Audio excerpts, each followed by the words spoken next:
तो यार के बचे अजु भला नाराज आ चे छो अजु भला गार न दी माना जसी दे 5-20 गारियों कबे के सटको न अचे ते सिधई यारी पक्की हाँ सही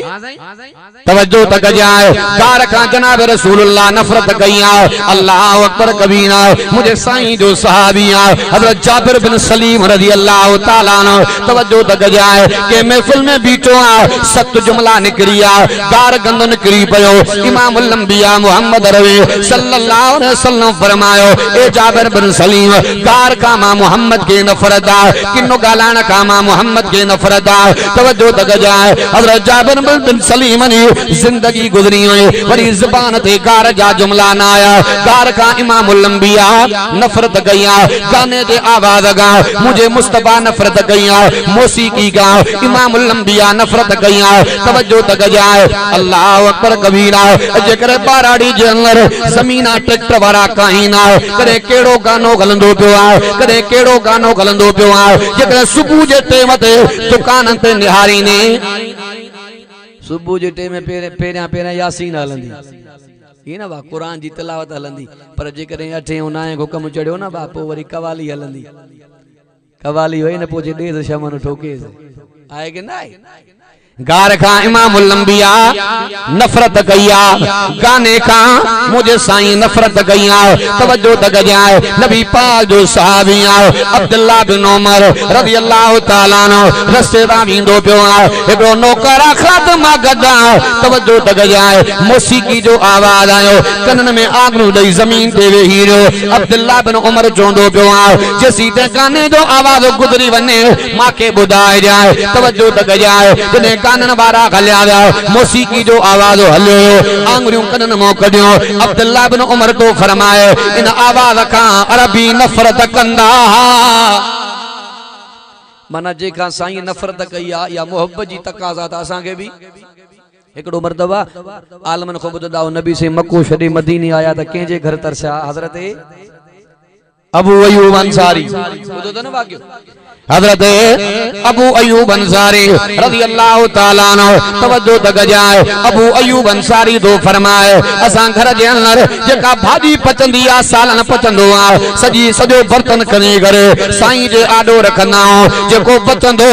घर में इस्तेमाल कंदा दे तवज्जो तक जाए जनाब अबू अयूब अंसारी तो फरमाए असा भाजी तैयार कए जनाब रसूलुल्लाह सल्लल्लाहु अलैहि वसल्लम को न प्या खाएं तवज्जो तक जाए अबू अयूब अंसारी आयो आका का खाते में गलती थी वही आओ तवज्जो तक जाए पाक नबी मुझे मोहम्मद तो फरमाए खाते में काई गलती न थी आओ अज भाजी में बसर ज्यादा विजी आयो आओ इन बसर जी खुशबू में मोहम्मद के पसंद ना आयो अबू अयूब अंसारी अर्ज कंदो पियो आका बसर हराम त ना आयो हुजूर फरमाए न बसर हराम ना आयो पर इन जी खुशबू में मोहम्मद के पसंद अबू अयूब अंसारी जो साईं जो वायदो है वरी मुझे घर में बसर जी भाजी न पचे ये साहबा जेके साईं जन पसंद न कंदा त साहबा हालांकि बसर हराम ना ही त चो त मुली सिराज जो बसर हराम आ सही जनाब के एड़ी शयूं हुन जेके तबीयत ते न पहुंचू इमामुल अंबिया मोहम्मद मुस्तफा सल्लल्लाहु अलैहि वसल्लम माल जमो करण खां भी नफरत कईया माल जमो कर इनका मुझे सही नफरत न कईया घणो जो टेमो रखी छड़े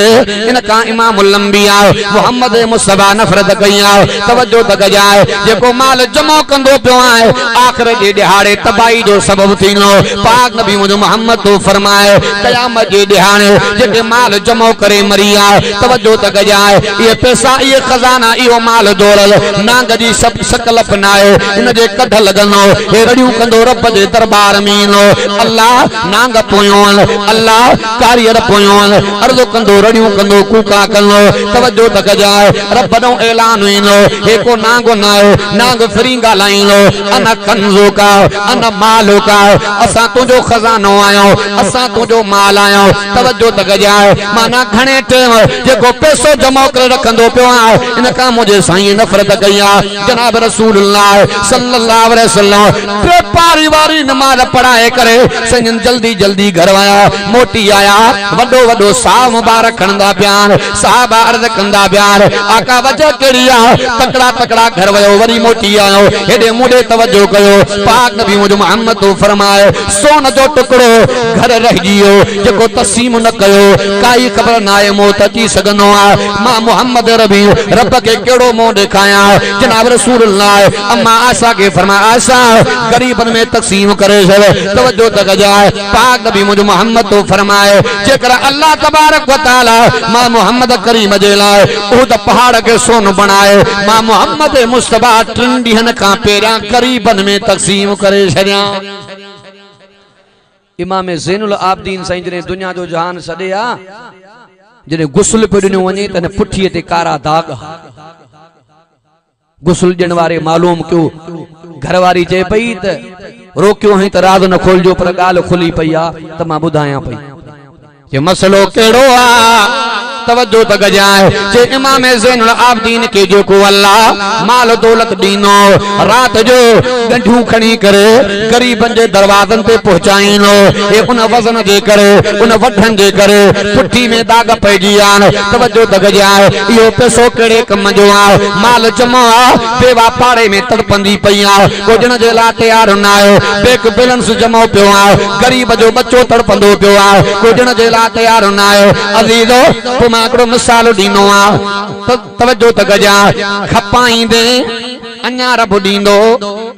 ए कोप भरल ला जे करे बी चाय विजा त हार जीवींदी लाईंदे त बी पौंदी खर्च कंदे तरब अन्या वधाईंदी गरीबन के दींदे त अन्या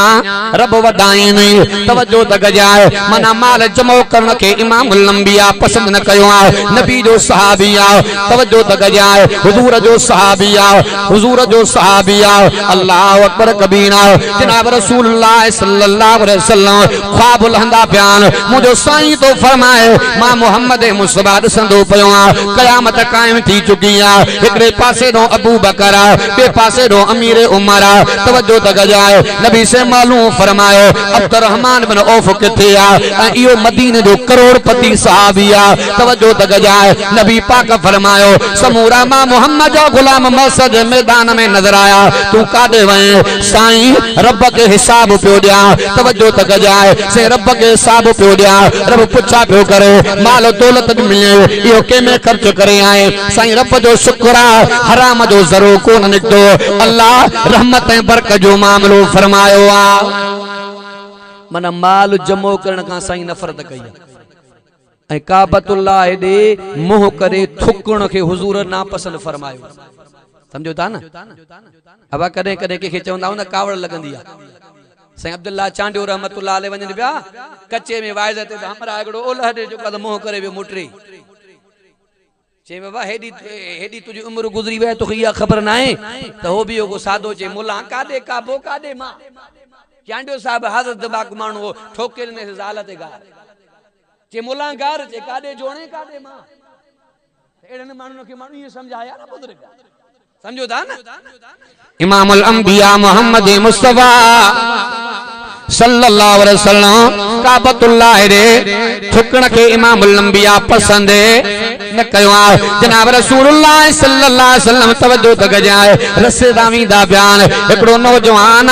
ओलद मुंह करे परे को थुक हणदो पियो थुकी दो पियो तवज्जो तक जाए अल्लाह अकबर कबीरा इमामुल अंबिया असनुल अंबिया अकरमुल अंबिया अजमलुल अंबिया मोहम्मद रबी सल्लल्लाहु अलैहि वसल्लम फरमायो ओलद यानी काबे दे मुंह करे थुक न उछलबिया तवज्जो तक जाए ए मुझे साईं फरमायो परे का थुक न उछलबिया हुजूर फरमायो जेकरे तमाके का तकलीफ आ थुक जी तकलीफ आ खंगारे जी तकलीफ आ एतरे कदर इमामुल अंबिया पाजी चादर मुबारक हथन में रखी करे सजन पाजो लुआब मुबारक चादर में कढी करे पान फरमायो जेकरे के कचहरी में वेठा हो के एड़ी जगह पे वेठा हो जिते मौसन मानू वेठा उते न चादर के लुआब के चादर में विझी करे ये महटो दई छड़ो इमामुल अंबिया एतरे कदर मोहम्मद रबी जो तालीम दिनिया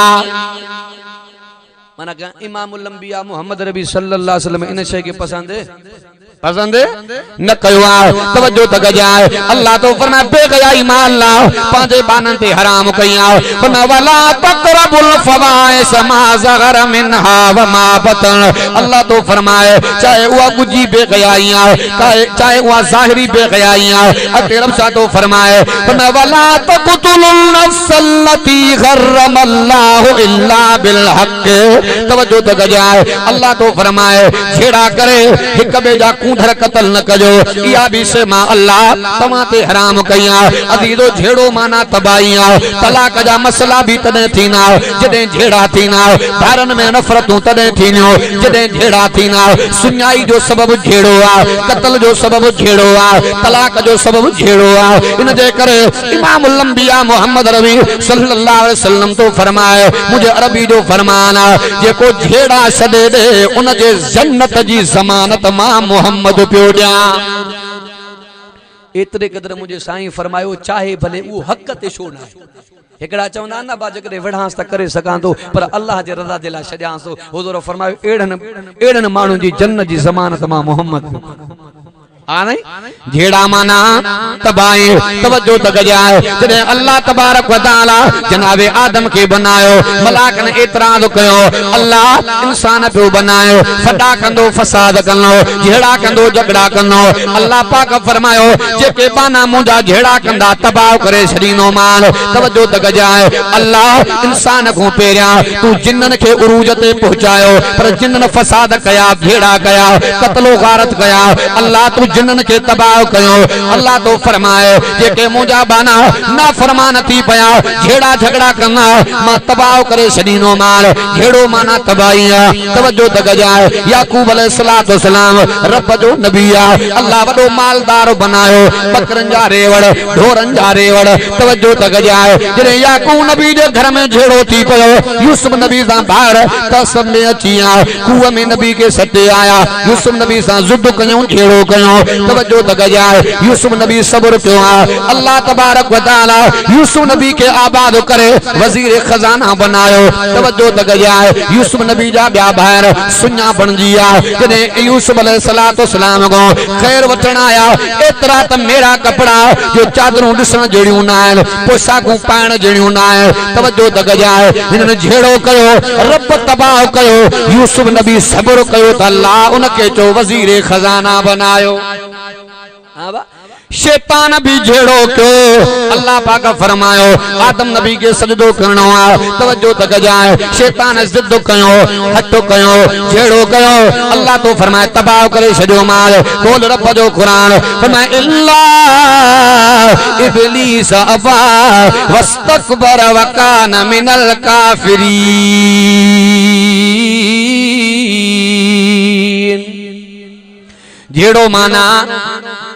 झेड़ो माना तबाइया तवज्जो तक जाए अते कुरान में रब सा तो फरमाए ज़ालिकुम वस्साकुम बिही लअल्लकुम ताक़िलून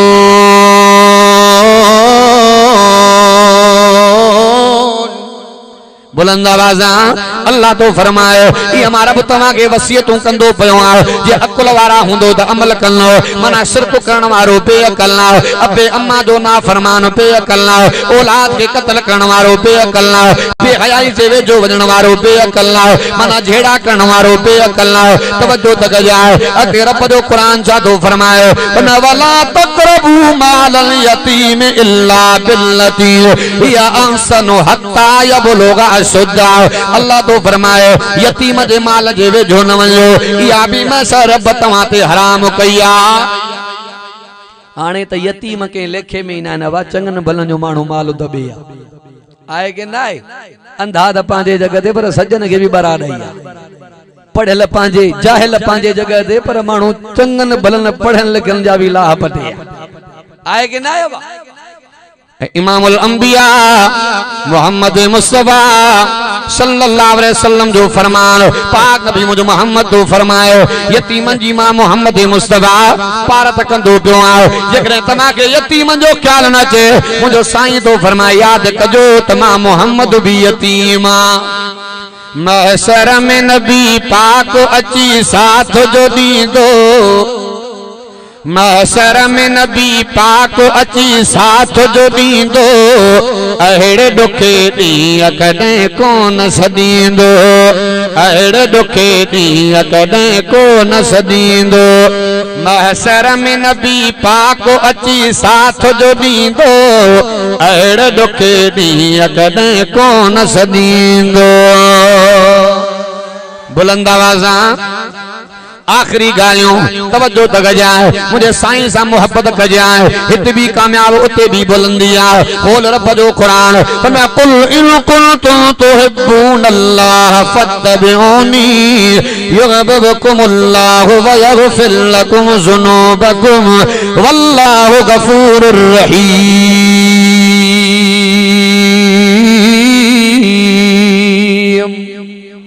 बुलंद आवाज़ां आखिरी गालियों बिल्कुल नबी दा साहबा साईं सा एडी त मोहब्बत कंदा एडो त प्यार कंदा तवज्जो तक जाए हिजरत जो मौको आ अबू बकर सिद्दीक मुझे साईं सा गदा कदे अॻियों गलंदो पियो आ कदे पोयों गलंदो पियो आ कदे सजे आ कदे खबे आ पाक नबी मुझे मोहम्मद तो फरमाए अबू बकर छा कंदो पियो आ आका काई खबर ना है काई कोई पतो ना है दुश्मन अॻियों हमलो करे भी करे सघंदो आ पोयों करे भी करे सघंदो आ सजे खबे करे भी करे सघंदो आ आका काडो भी करे त सीनो सिद्दीक जो हुजे। अबू बकर मुझे साईं के एडो त प्यारो मां हिकिड़ो वाक़ियो ॿुधाईंदो आहियां हिकिड़ो मर्तबा अबू बकर ऐं हज़रत उमर साईं जो पाण में तनाज़ो थी पियो हज़रत अबू बकर साईं नबी पाक ॾे दां खणी आयो जैसे उमर कावड़ जी वा माफ़ी वठां तो पर परचे न थो अबू बकर साईं नबी पाक सां उते बीठा त जनाब उमर भी पहुतो चओ न सुभान अल्लाह उमर अर्ज़ कंदो पियो आका अबू बकर कावड़ जी वा माफ़ी वठां तो पर परचे कोन थो पाण में ताल्लुक हुज निस्बत एडी जनाब रसूलुल्लाह सल्लल्लाहु अलैहि वसल्लम फरमायो तवज्जो तक जाए उमर तुझे इज्जत में कोई शक ना है अजमत में कोई शक ना है तुझे गैरत में कोई शक ना है उमर तू मशोरो दींदो आ अल्लाह तुझे मशोरे के कुरान बनाईंदो आ उमर जे रस्ते दा तू ईंदो आ शैतान रस्तो छॾे दींदो आ उमर तो के मां मोहम्मद मुस्तफा रब को दुआन में घुरी वरतो आ पर पाक नबी मुझे मोहम्मद तो फरमाए ए उमर मां मोहम्मद मुस्तफा वसियत पियो कयां जॾहिं मां मोहम्मद करीम जो दुनिया ठुकरायो सिद्दीक सचो चयो पाक नबी मुझे मोहम्मद तो फरमाए उमर मां मोहम्मद मुस्तफा पार ते पियो कयां त सिद्दीक जी दिल न रंजाए जाए साहबा एडी नेकिन में अगराई कंदा हज़रत उमर से तो फरमाया असां इशा जी नमाज साईं सां गॾु पढ़ी सी हुज़ूर फरमाया अबू बकर उमर तव्हां गॾिजी हलो मां मोहम्मद करीम असां घर ताईं हज़रत उमर से तो फरमाए साईं जन के छॾे मोटियासीं अबू बकर से पंहिंजी लेन वरती मां पंहिंजो दग वरतो उमर से तो फरमाए जॾहिं असां मस्जिद नबवी छॾे करे असां गच पंधु करे आयासीं न त साईं फरमायो ए अबू बकर उमर मस्जिद मां क़ुरान जो आवाज़ पियो अचे इहो केरु पियो क़ुरान पढ़े हज़रत अबू बकर उमर अर्ज़ कंदा पिया सही मस्जिद परे थी वई सुञाण में कोन पियो अचे हुज़ूर फरमाया क़ुरान केर भी पढ़े तो पर अहिड़ो त क़ुरान रब खे जो वणी आहे जो अल्लाह जे मथां जन्नत वाजिब करे छॾी आहे मां मोहम्मद मुस्तफा अबू बकर उमर तव्हां ते वज़न तव्हां ते बार पियो रखियां त इहा ख़ुशख़बरी इनखे ज़रूर ॿुधाइजो हज़रत उमर तो फरमाया अबू बकर पंहिंजो दग वरतो मां पंहिंजी लेन वरती उमर से तो फरमाया दिल में ख्याल आयो ॾिसां त सही सुञाणा त सही क़ुरान पढ़ण वारो केरु आहे त उमर से तो फरमाए हीअं जो अचां मस्जिद में जो निहारियां त क़ुरान पढ़ण वारो अब्दुल्लाह इब्न मसूद हो दिल में ख्याल आयो त फजर वाली नमाज ते अबू बकर को अगे इन नेकी में अगराई करनी आ उमर से तो फरमाए बिलाल से आजान नी मां ई वनी अब्दुल्लाह इब्न मसूद जो दरवाजो ने कड़ो खड़कायो अब्दुल्लाह इब्न मसूद निकरी आयो उमर खैर ताए सादर मुझे दरवाजे ते जे रात कुरान तू पियो पढ़े जे मां पियो पढ़ा जे मुके साईं फरमायो त इन जे मथा जन्नत वाजिब थी चुकी आ जे उमर देर करे आवा सिद्दीक को कदे जो बुधायो बुलंद आवाज साहब मन एडी नेकिन में अगराई कंदा सजन गज़वा तबूक जे मौके ते चंदे जो ऐलान फरमायो जकरे पाण असा तवण चंदे वारो मौलवी इंदो न हाली कम लई वेंदो मो लई वेंदो आहे कि ना मां पांजे स्टाफ मैसरे ते वेठो जा सुबह जो चाय पिया पियो एकड़ो पांजे घोटकी जो सफीर आयो नालो न खणबो ए हकदार हो मदरसो कम करे दो एकड़ो दोस्त उन 1000 नोट नहीं त परियो एकड़ो हमरा वेठो जे ॾिसई सुबह दा मोला 1000 जो धक्को हणियो न हाँ वाह मां चाय पी वने अगुड़ नो मां मजो चाचा तू घणा ना चे मां ता कोन ना मजो दे हो तो तू छो तो सड़ी अब मदरसा में गरीब मिस्कीन ना को अमीर एमएनए एमपीए चेक को कोन नी जो मदरसा हलन ए मिस्कीन जे तावन सा मस्जिद मदरसा पेशवान जो पगार न करन भाई आए कि ना गज़वाए तबूक जे मौके ते मुझे सही चंदे जो ऐलान फरमायो बुधो तो न वाक्यो हा तो उमर से भी वयो अबू बकर से भी वयो हा तो उमर से तो फरमाए मां एतरो माल खणी आम जो खणी न पियो सगा दिल में ख्याल आयो हर वेरे अबू बकर मल हणी वेंदो आ अज मारे वेंदो मां तवज्जो कजाए साहबा सामान आणींदा वञन पिया सामान जो ढेर लगियो एकड़ो मुझे नबी जो एड़ो भी गुलाम मिस्कीन साहब यो जेको खारकुन जी प्लेट भरे मुझे हुजूर दे खड़ी संजय ने अखिन में पानी वही हो नबी से फरमा साहब यो केडी त हिन जे दिल में मां मोहम्मद जी मोहब्बत आ सजी रात यहूदी जे बाग ते मजदूरी कई ते हिकड़ी प्लेट खारकन जी कमाई ते घर न खणी आ सिद्धो मां मोहम्मद करीम दे खणी आयो आ उधर फरमायो हिन जे प्लेट के वठी करे सजे सामान ते विखेरे छडियो समूरे सहाबा जो सामान हिकड़े पासे पर इन मिस्कीन जी प्लेट हिकड़े पासे हा तो उमर से तो फरमाए मां एडो सामान खणी आंदो खणी दिसांद अबू बकर अचे तो पर थोड़ो सामान दस उमर से तो फरमाए सामान मुझो घणो आ गच मुझो सामान आ अज अबू बकर के मल हणंदोस तवज्जो कजो जने अबू बकर भी आयो अमीर उमर भी आयो मुझे रसूलुल्लाह सल्लल्लाहु अलैहि वसल्लम फरमायो उमर केतरो खणी आवा आका सामान जा बहसा कयम एको घर में रखियो बियो अहां दे आंदो अबू बकर केतरो खणी आवा अबू बकर जी हुजूर सा घाटी यारी एडी आ जो मुझे मोहम्मद के सिद्दीक जे थावन जी भी खबर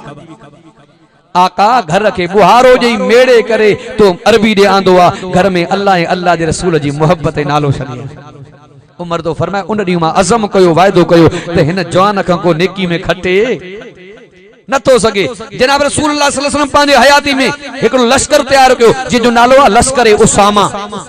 संजने वो लश्कर जंग ते रवानो न कयो अगे दुनिया जे जहान में बुरको मचाया समूरा सहाबा एक लाइन ते अबू बकर अकेलो बीठो आ मैदान में तवज्जो कजो जने अबू बकर सही मनसब खिलाफत आयो साहबा जने बा साईं उसामा बिन ज़ैद एक तो नंढी उम्र जो आ तजर्बेकार ना है पेरा संजन दुनिया जे जहान में होया हाने बुरको मटायन अगे गाल बी ही हाने गाल बी आ अबू बकर हाने असां कमजोर थी चुका हूं नबी वाली ताकत दुनिया जो जहान छड़े चुकी आ अबू बकर तकर न कर केड़ी खबर काफिलो रवानो करे असां जी ताकत घटती पए पोयो कुफार पोयो जालिम मदीने ते हमलो कन उसामा के हटाए इन लश्कर के हेडे हेडे कयो वा सिद्दीक तुझे वफाई ता कुर्बान अबू बकर सिद्दीक तो फरमाए मदीनो लुट दी वने कुर्बान कंदुम पर जगे मोहम्मद चूंडे उन अमीर के अबू बकर केरो थींदो आ जो हटाए सब सहाबा गजी हजरत उमर ने वया अबू बकर जिद कोई बिठो आ तो उमर के समझा बिल्कुल इहे जुमला तव तारीख में हजरत उमर जे सीने ते अबू बकर हथो आयो जे उमर तवा चो त उसामा तदरवेकार ना है छा मुझे हबीब के पतो न हो छा उसामा के तदरवो ना है उसामा नंढी उमर जो आ मुझे हबीब के खबर न हुई छा जेके मुस्तफा चूंडे सिद्दीक केरो थींदो आ उन अमीर के हटाए मदीने जा सब गुलाम मदीने जा सब मुसलमान कुर्बान करना पया कुर्बान कनु पर उसामा के इन इमारत कौन हटाइंदुस ये अबू बकर सिद्दीक सहाबा जे दिल में रसूल जी मोहब्बत है रसूल जे दिल में सहाबा जी मोहब्बत हजरत सैयद रजी अल्लाह तो कलमो पढ़ी अम्मा भूख हड़ताल कई वेठी आ शरीर मोहम्मद जो कलमो दीन न पानी पीनी मैं न मानी खाईनी मैं अम्मा मां तुझो बच्चो आ तुझो पुटरा भले मां हुजूर जो कलमो पढ़ियो आ पर नौकर थी जिंदगी गुजारींदुस अम्मा चुंदी बहन ना भूख हड़ताल कई वेठी आ एहतजाज कई वेठी आ अम्मा लोक पे खिलाए अम्मा मानू पे खिलन छा पई करे घर में हल तवज्जो क जाए अम्मा चुंदी बा शरीर मोहम्मद जो कलमो मोहम्मद जो दीन हजरत सैयद रजी अल्लाह तआला जलाल में आयो अम्मा जकरे मोहम्मद जे कलमे कुरान दीन जी गालन तो जड़ियो हजारियों अमड़ियों मोहम्मद जे कदमन तो घोए छड्या अम्मा छा पई ये नबी जा साहब अब कदे कदे तवा सा नौजवान साथी अखे ते तुडी नान न बा सुञाण मा केर तो जनाब रसूलुल्लाह जो तरीको सल्लल्लाहु अलैहि वसल्लम साईं जो साहबियो ज़ाहिर बिन हराम रज़ी अल्लाह तआला अन्हु बरड़ी जो साहबियो जेको नबी से दा मोहब्बत एडी कंदो जो सब्जी जो व्यापार कंदो जरे भी नबी से ने इंदो न संजन ताजी ताजी सब्जी खणी इंदो एकड़ो मरतबा सजन के सब्जी दई करे मक्के जे मंडी में बकाया सब्जी विकरो पे करे खजी जो सुकल शुंडो टेकड़ी ने बैठो संजन जो नजर पईजी वई नबी से पोयो चोरी फरंदा फरंदा उन हकिन ते हथड़ो जे हुजूर फरमाया मैं यश्तरी हादल गुलाम केरा जको न गुलाम के खरीद करे साहबी फरमाए तो पेरिया मां कोन सुञातो पर पशम का वधिक नरम हथ जने हुजूर जा मुझे अखिन ते लगा मां समझियुम त ई हथ मुझे मोहम्मद अरबी जा थी सकंदा साहबी तो फरमाए मां पुट्टी के सोरींदो मोहम्मद अरबी जे सीने पाक सा मिलाए मजो वठंदो पियो हां वरी हुजूर फरमायो मैं यश्तरी हादल गुलाम केरा न गुलाम के खरीद करे आका मां बहरड़ी जो मां आराबी मां सादो मां मिस्कीन मां गरीब सोना मां के केर वठंदो पाक नबी मोहम्मद तो फरमाए ए ज़ाहिर बिन हराम ये जुमला न चो मां मोहम्मद जे नजर सा निहार तू वडो वजनिया ये हुजूर जा साहब इन प्रोग्राम जो मकसद यो मनन मन को दोस्त नमाजी बनजी पे माही भी जुमला पांजे बयान में चोंदो एड़ा भी साथी मिलना से वडन वडन खती बनता यारी आ बाबा फलानो बुजुर्ग मां टींदो दी हाले शरीफ जो मुरीद आ बेर शरीफ गुसाया कोन अमरोटन जो खास मानू आ अब नमाज पढ़नो जैसे हिकड़ी सुस्ती आ बाकी बचो सा इन जलसन जो मकसद नमाज थव